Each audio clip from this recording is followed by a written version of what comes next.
At the Heart Attack and Stroke Prevention Center of Central Ohio, as we've already talked about, we follow a BaleDoneen approach.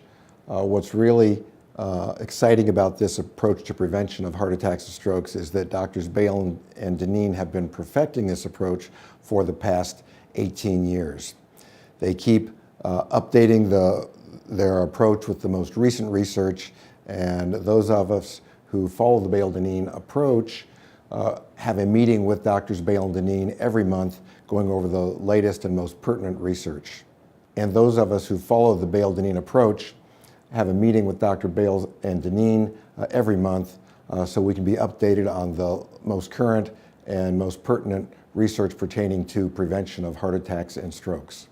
Here at the Heart Attack and Stroke Prevention Center, we are a concierge practice. Our patients have 24/7 access to me either through email, texting, or phone so that we can be aware of any problems that are occurring with them. Another way that we differ from more standard of care or traditional cardiology practices is that we are actually looking for that asymptomatic subclinical disease. We are not waiting for end-stage disease to make itself known. Rather, we're looking for that subclinical disease so we can treat the process before it gets to that end stage.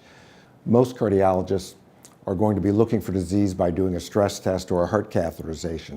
They're not going to be looking for early stage disease, asymptomatic disease, when it's at that stage when it's inflamed and unstable, when it's liable to cause a problem. Over 3/4 of the heart attacks and strokes that occur are caused by a blockage that is not able to be detected by standard stress test or heart catheterization methods.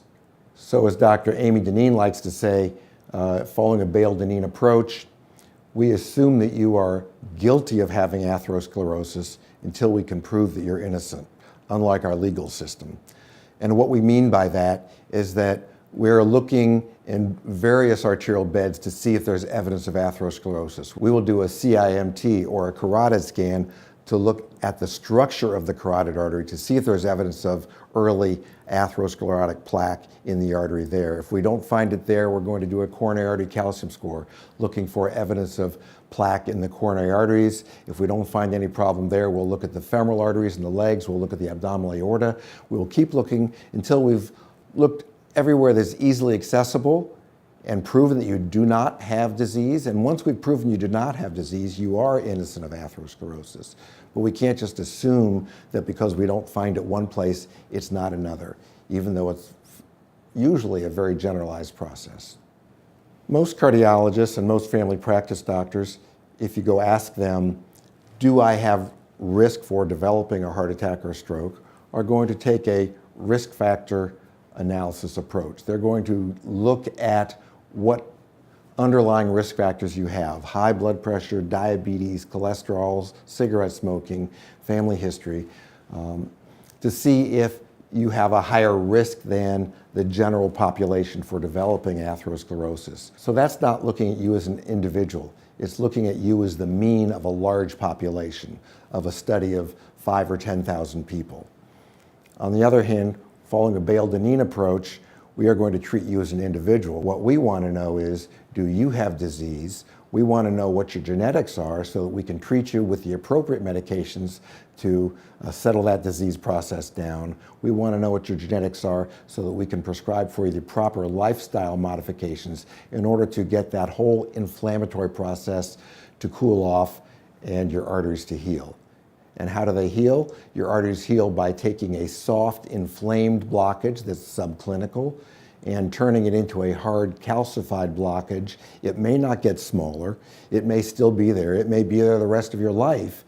But we can all live with stable, hardened plaque. What we cannot live with is soft, inflamed atherosclerotic plaque. We don't need a $20,000 a year drug to treat the inflammation. Following a BaleDoneen approach, we go look through the whole inflammation tree, all those root causes, and nail down each one of them so that they are treated optimally, the inflammation settles down, and the atherosclerosis heals, as we've talked about earlier. So, following a BaleDoneen approach, after we've found disease, we find if there's inflammation ongoing, and we treat it optimally by looking at all the root causes. The inflammation settles down, and the atherosclerosis stabilizes. So by controlling that inflammation, we can get the atherosclerosis to settle down and heal. And as we say at the Heart Attack and Stroke Prevention Center, heart attacks are optional.